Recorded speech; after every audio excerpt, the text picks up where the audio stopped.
Quero que você abra a sua Bíblia no livro de Marcos, capítulo de número 10, capítulo 10 de Marcos, versículo 46 a seguir. Quero pregar um pouquinho sobre esse princípio do Bartimeu, mas eu quero dar uma roupagem nova nesse texto, daquilo que eu já preguei. Marcos, capítulo de número 10, versículo 46 a seguir, né? Tem ali no telão, se não tem, vai ter daqui a pouquinho, para você acompanhar, né? Para você ler conosco aí. Amém? Estão enxergando daí? Estão fazendo teste com esse telão hoje para ver se está para... Porque no preto às vezes não enxerga muito, né? Vamos lá então. Capítulo 10, versículo 46 a seguir diz assim: E vieram para Jericó, e saindo ele de Jericó com os seus discípulos e uma grande multidão, Bartimeu, o cego, filho de Timeu, estava sentado junto do caminho, mendigando. Presta atenção na palavra, sentado junto do caminho. E ouvindo que era Jesus de Nazaré, começou a clamar e a dizer: Jesus, filho de Davi, tem misericórdia de mim. E muitos o repreendiam para que se calasse. Mas ele clamava cada vez mais: Filho de Davi, tem misericórdia de mim. E Jesus parou. Diga isso, Jesus. Diga, Jesus parou. Disse que chamassem, e o chamaram. E o cego veio, dizendo-lhe: tem bom ânimo, levanta-te, que ele te chama. E ele, lançando de si a sua capa, levantou-se, foi ter com Jesus. E Jesus, falando, disse-lhe: que queres que eu te faça? E o cego disse: Mestre, que eu veja. E Jesus lhe disse: vai, a tua fé te salvou. E logo viu e seguiu a Jesus pelo caminho. Digam glória a Deus. Amém. Nós já oramos no início. Pode fechar a sua Bíblia e dar uma olhadinha para mim, dar uma olhadinha para cá, para a gente conversar um pouquinho sobre esse assunto aqui. Pode ligar essa luz central para mim agora. Irmãos, o tema de hoje é Ele Parou. E pensando muito nisso, essa mensagem, na verdade, me veio ao coração já tem mais de 2 dias. Mais de 2 dias, e eu resolvi trabalhar um pouquinho mais ela. Mas foi em cima de algo que eu ouvi esses dias atrás.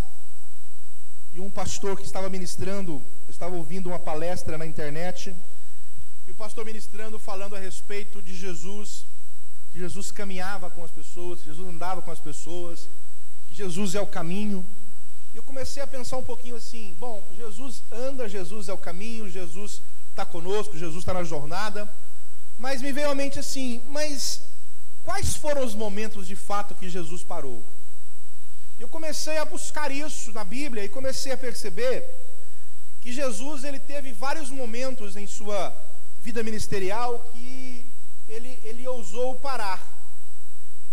E quando eu comecei a ler sobre os textos, por exemplo, que eu anotei aqui, Marcos, que é um texto, que é essa questão do Jericó, os outros cegos, quando ele cura 10 cegos, 9 não voltam, e ali Jesus para também para dar uma assistência. Outro momento que ele para sobre as águas, quando Pedro caminha sobre as águas, ele para, e ali Pedro começa a afundar, Jesus pega na mão de Pedro e levanta Pedro. Outro momento que ele para na cruz do Calvário, ele para e ele fala assim: Pai, perdoai-lhes porque eles não sabem o que fazem. E houveram outros grandes momentos que Jesus parou, de certa forma, para observar, quando ele está aproximando de uma cidade e Zaqueu está em cima de uma árvore. Jesus então para e conversa com Zaqueu e diz: Zaqueu, desce depressa, convém que eu vá na tua casa jantar hoje, comer alguma coisa. E houveram várias situações em que Jesus estava caminhando, andando. Se você buscar na sua mente, você vai perceber que em muitas delas Jesus parou. E isso veio, de certa forma, num sentido de contraproducência daquilo que eu estava ouvindo. Ouvindo uma palestra, alguém pregando que Jesus caminha conosco, que Jesus anda conosco, que está conosco em todos os lugares, que Jesus vai à frente, todo o processo do movimento de Jesus, que Jesus é aquele que vai na frente e nós vamos atrás, que o general caminha na frente, o general vai primeiro. E eu comecei a observar, e nesse processo de um antagonismo, né, de uma situação paradoxal, eu comecei a analisar isso. Lógico, Jesus anda conosco, mas de fato ele para. E aí quando ele para, eu me perguntei assim, por que é que Jesus parou para alguns e não parou para outros? Por exemplo, houve uma certa situação que a mulher estava saindo de uma cidade chamada Naim, cidade de Naim, e ela saía, era um velório, estava o féretro ali, e ela saía com o seu filho, e possivelmente arrimo de família, já era uma viúva, e ela saía com esse menino, e toda a cidade saía, a cidade de Naim, em direção ao cemitério, lugar do sepulcro, e era uma multidão que saía. E Jesus então chegava com outra multidão, e Jesus então também se aproxima, e Jesus para. Ele para. O texto diz que ele para porque ele teve compaixão. E ele para, diz o texto que ele toca o caixão, toca o esquife, toca o morto ali, e aí aquele menino levanta e ele entrega aquele menino para a mãe, e ele para. E eu me pergunto às vezes, e comecei a me perguntar já há 2 dias, o que de fato faz Jesus parar por nós? É uma questão. O que de fato nós estamos fazendo, e como nós estamos internalizando a nossa fé, como nós estamos gerando uma consciência do que nós estamos falando com Jesus e conversando com Jesus, para que nós possamos de fato fazer o que Bartimeu fez. Conseguiu chamar a atenção de Jesus a ponto de Jesus parar. A ponto de Jesus parar e dar atenção máxima a ele. Não só a ele, mas aos demais, que eu fiz agora aqui um tipo de colocação. O que realmente aconteceu. Porque não era apenas um cego, eram vários doentes. Não era apenas uma situação, eram várias. Mas várias das situações não chamou a atenção de Jesus de uma forma tão abrupta, tão violenta, tão veemente, que o fizesse parar como alguns o fizeram. Por exemplo, Zaqueu em cima de uma árvore, e Jesus olha para ele, mas Jesus não olhou para uma posição, olhou de certa forma para o coração de um homem que já estava arrependido naquele momento. E aí vem a pergunta: o que faz de fato Jesus parar? Por exemplo, o que me fez parar agora é o microfone. Vou ter que trocar. Não? O que faz de fato Jesus parar? Pensa. Analisa. As nossas vidas, no sentido geral, nas nossas correrias. E às vezes exatamente isso que nos falta. Algo mais, uma situação a mais que possa fazer Jesus parar. E aí nós nos perguntamos: o que eu sou capaz de fazer para chamar de uma forma mais precisa a atenção de Jesus? E aí eu comecei a fazer algumas ponderações, e eu percebi que o que fez Jesus parar em várias das situações que eu fiz agora uma menção, não era a dor e o sofrimento das pessoas. Não era, não foi. Não foi porque Bartimeu estava sofrendo, porque haviam outras pessoas a mais que estavam sofrendo. Não era porque Zaqueu era uma pessoa rica, também não era. Porque se fosse assim, eu analisei a situação de Paulo e Silas na prisão, e comecei a analisar aquela situação, porque quando Paulo foi preso, Deus não veio. Deus não veio. Presta atenção no feedback. Quando Paulo e Silas foram encarcerados, o anjo não desceu. Quando eles foram cuspidos e açoitados, o anjo também não apareceu. Então não é o sentimento de pena, de dor, de sofrimento de um ser humano.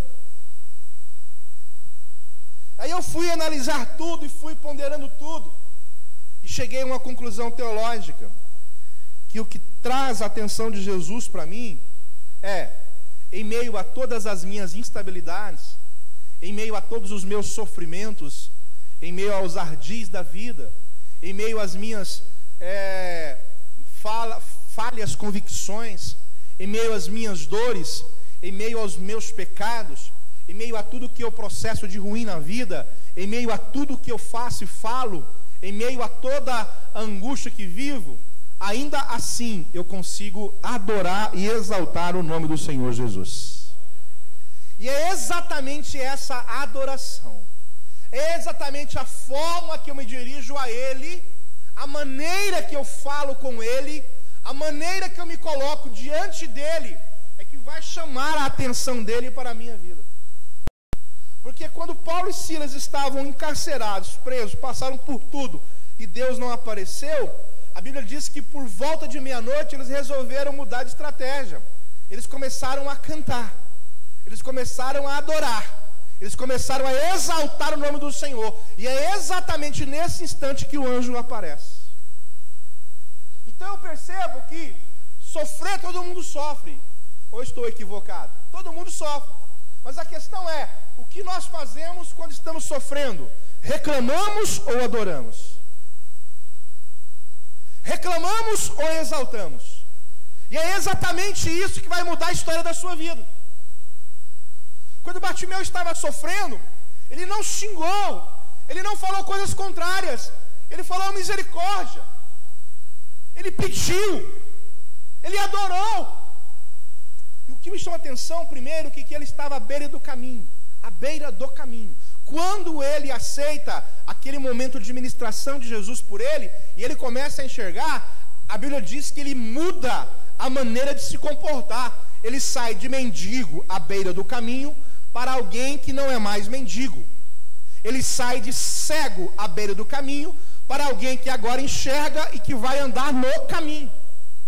Ele sai da beira do caminho, que não tem a ver com Jesus, já agora enxergando. Isso aqui é uma questão escatológica, porque a beira do caminho é cego, no caminho é quem enxerga, e ele passa por caminho e ele começa a seguir Jesus no caminho. Digam glória a Deus. E esse ponto escatológico, ele tem a ver conosco. Quantas pessoas estão na igreja cegas à beira do caminho? Quantas pessoas estão na igreja ou fora delas, cegas, mendigando algo à beira do caminho? E à beira do caminho não tem bênção. As margens do caminho não tem bênção. Porque se eu trazer isto e trazer uma catapultagem disso para João, no capítulo 14, eu vou perceber que ele vai dizer assim: eu sou o caminho, a verdade e a vida. Ninguém vem ao Pai se não for por mim. Então, não havia a mínima possibilidade, escuta o que eu vou dizer, de Jesus parar, sair do caminho para ir lá abençoar um cego. Ele para e faz o que ele faz conosco, nos chama para o caminho. Pegou ou não? Nos chama para o caminho. Ele fala assim: para tudo, para a comitiva. Aí alguém está ali e fala assim: o que foi? Tem um cego me chamando, tem alguém me chamando.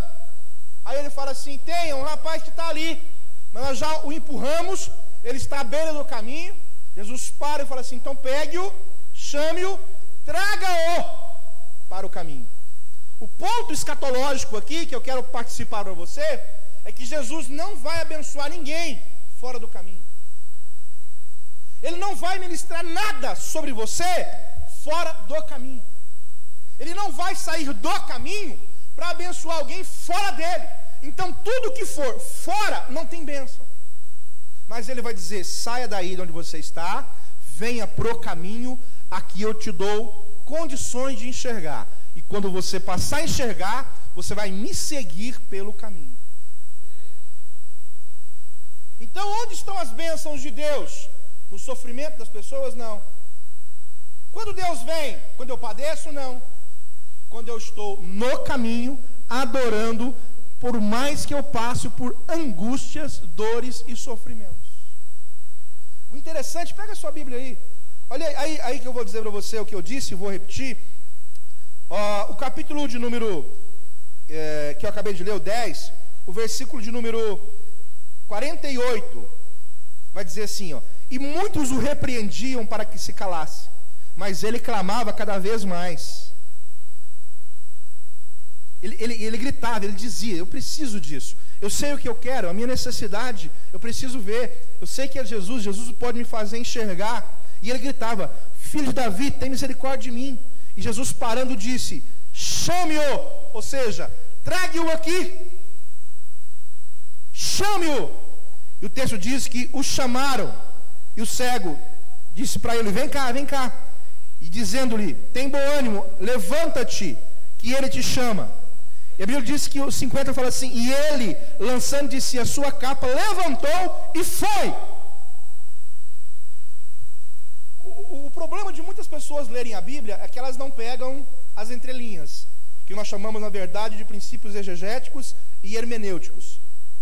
Aqui tem uma fala muito importante,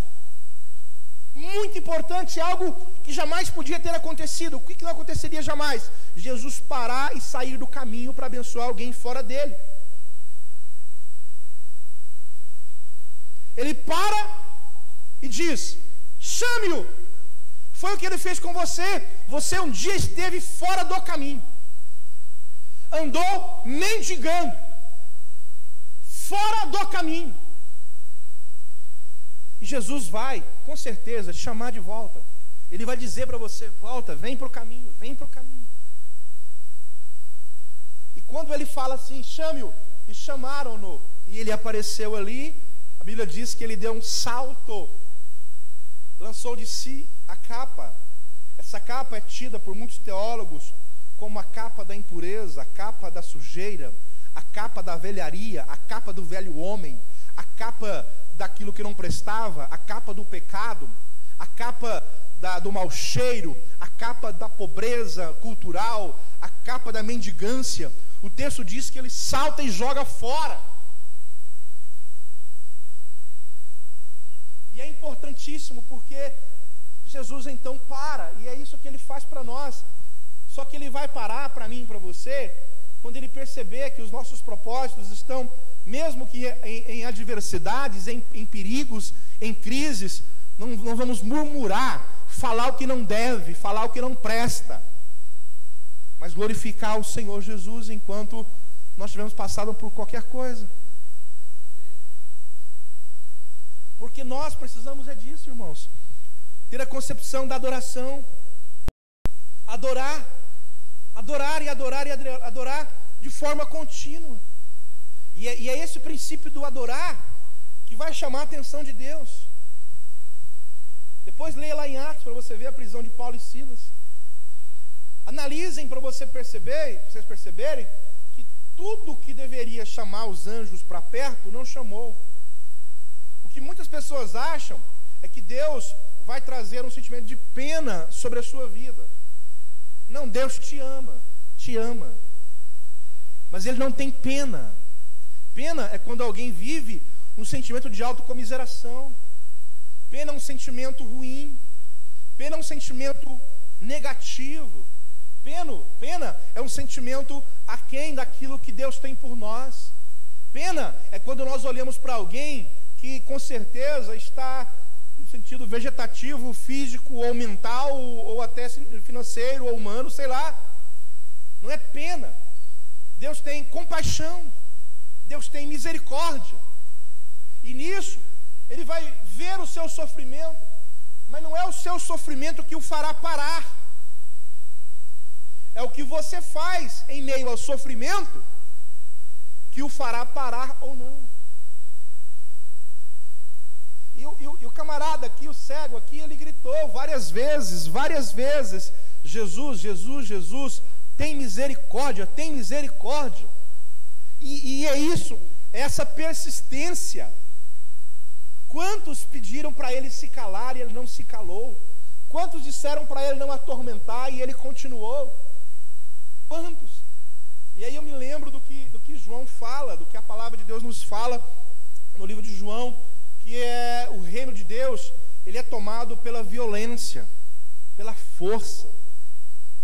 Mas não é essa força descomunal, física, abrupta. É a violência da fé, do crer, do fazer, da persistência, do desejo, a violência do não desistir, a violência da continuidade, a violência do não abandonar os objetivos. E é essa violência, essa convicção. O Bartimeu recebeu várias ordens contrárias. Pare! Pare! Pare de incomodar o mestre. E aí, essa voz que nos diz isso é a voz das adversidades, das crises, das dores, da descredibilidade, que nos fala às vezes: ah, já orei tanto para isso, não resolveu. Eu já pedi tanto para esse casamento, não deu certo. Já orei tanto para esse emprego, não apareceu. Já pedi tanto para a conversão de fulano, não deu certo. E aí as descredibilidades vão dizendo para você: pare. Pare. Talvez os dias que se passam vão dizendo: você pare.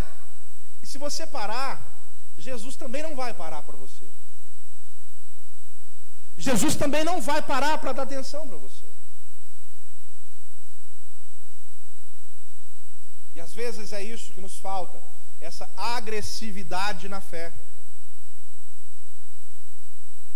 Você já reparou, irmão, que quando Pedro andava sobre as águas, eu já preguei sobre isso agora tem 2 meses atrás, o que me chamou a atenção é que os outros discípulos não tiveram a coragem de sair do barco.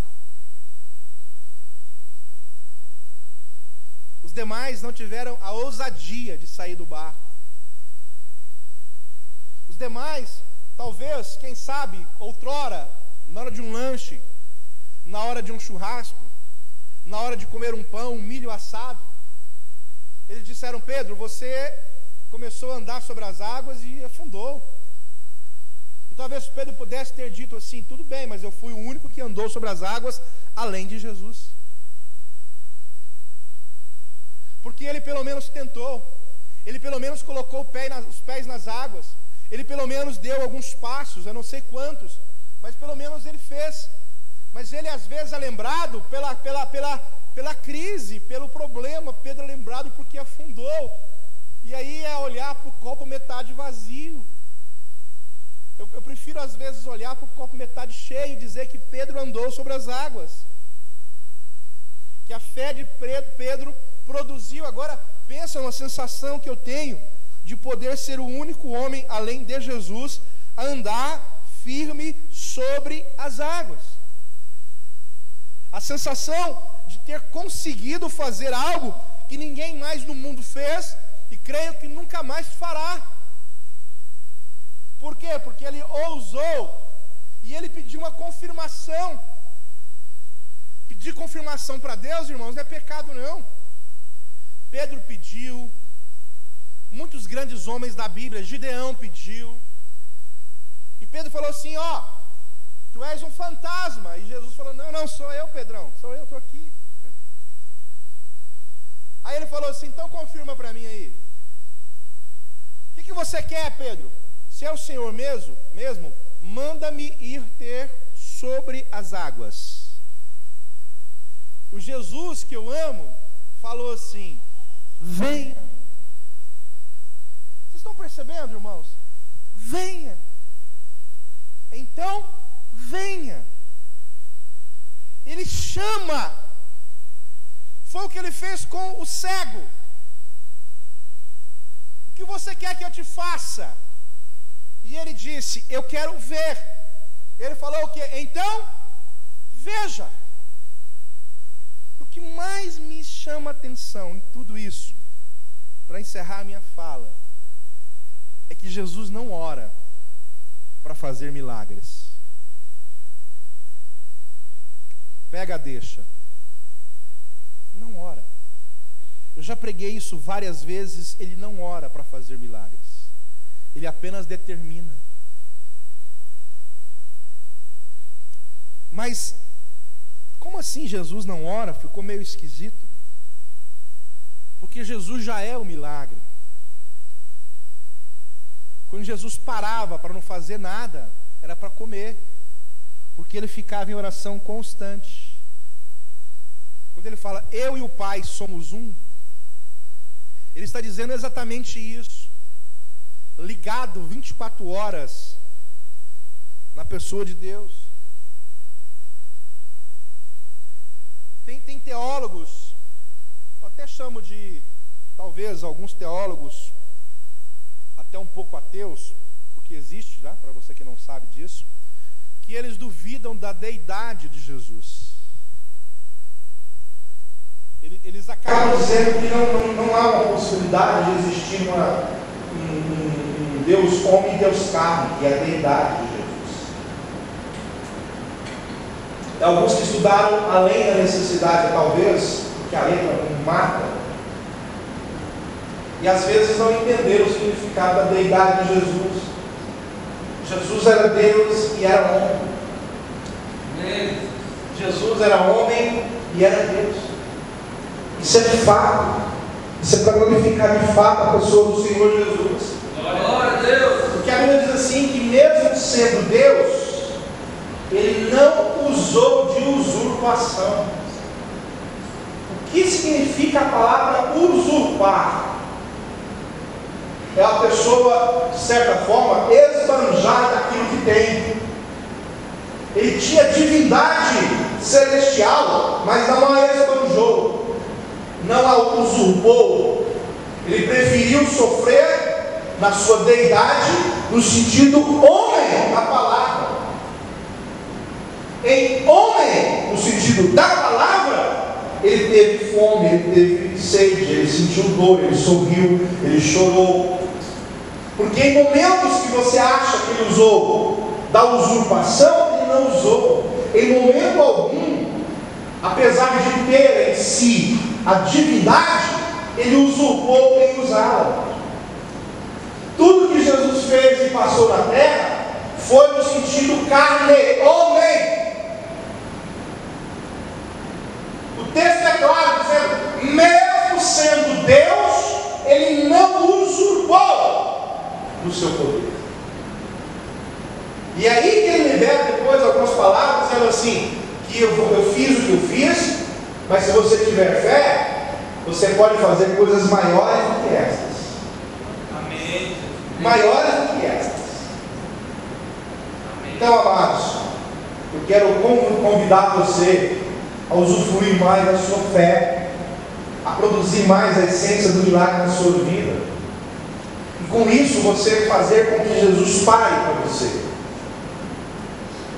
Não adianta você falar assim, estou morrendo de dor, estou morrendo estou passando por luto demais, por dificuldade, essa vida é muito difícil. Não adianta, isso não adianta. Isso aí são lamentações. Muda o discurso, irmão. Irmã, muda o discurso. Porque isso é o que 99,9% das pessoas fazem.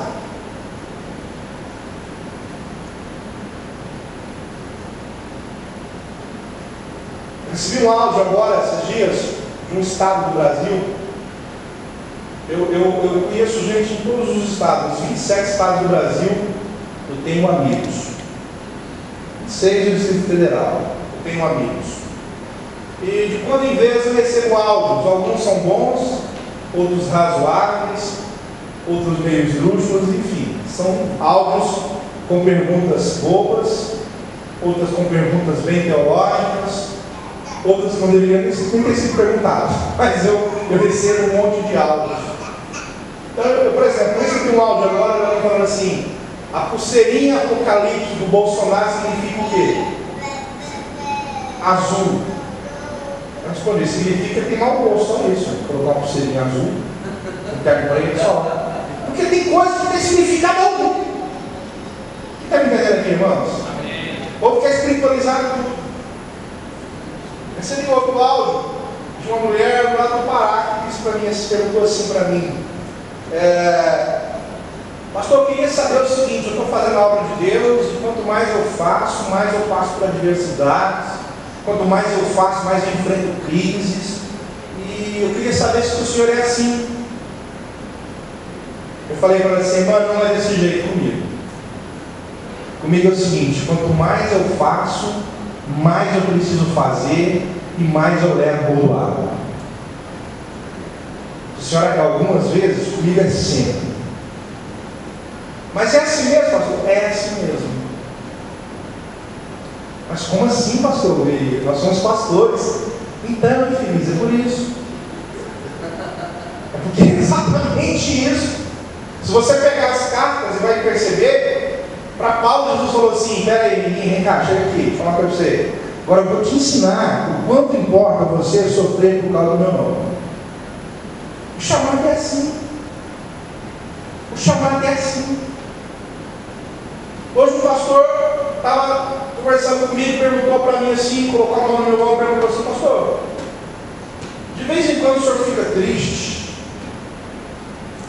Eu falei assim, você sabe que vem, né? O senhor fica angustiado? Eu falei, é porque já tem um tempo que eu ando assim, triste, angustiado.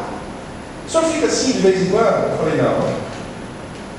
Ele falou assim, não fica de vez em quando? Eu falei, não, eu fico sempre. Sempre. Sempre. Por que isso, irmãos? Porque nós estamos vivendo uma batalha de 24 horas, de 365 dias, é uma guerra. Uma guerra. E falei, tem dia que eu acordo, tomo café, já bate uma angústia. E instintivamente eu já sei que alguém vai ligar pedindo alguma coisa. Aí passa um pouquinho, uma hora, 2 horas, alguém liga, pastor, eu estou passando muito mal. Agora você pensa, um líder espiritual que vive tudo bem. Tudo bem. Tudo 100%. Irmão, nós vivemos uma batalha, uma guerra contínua. Contínua. Então, quando você vive uma angústia, de certa forma, é porque você sabe que está em uma batalha. Você sabe que é uma guerra. Se você baixar a guarda, a sua jugular vai ser acertada. Você vai levar uma jugular. Se você baixar a guarda, vai levar uma no queixo. Porque é uma batalha constante. Satanás é 24 horas, Satanás, irmão. O bicho é capeta 24 horas. Pensa na desgraça. 24 horas. Atormentando, tentando contra a sua vida, contra as pessoas. E se você baixar a guarda, pastor, eu queria dizer para o senhor que eu tenho uma semana que eu não falo com Deus. Beleza, gostei. Está levando a jugular todo dia. Pastor, eu não tive tempo de meditar na Bíblia essa semana. Já levando a jugular de novo. Porque é uma batalha.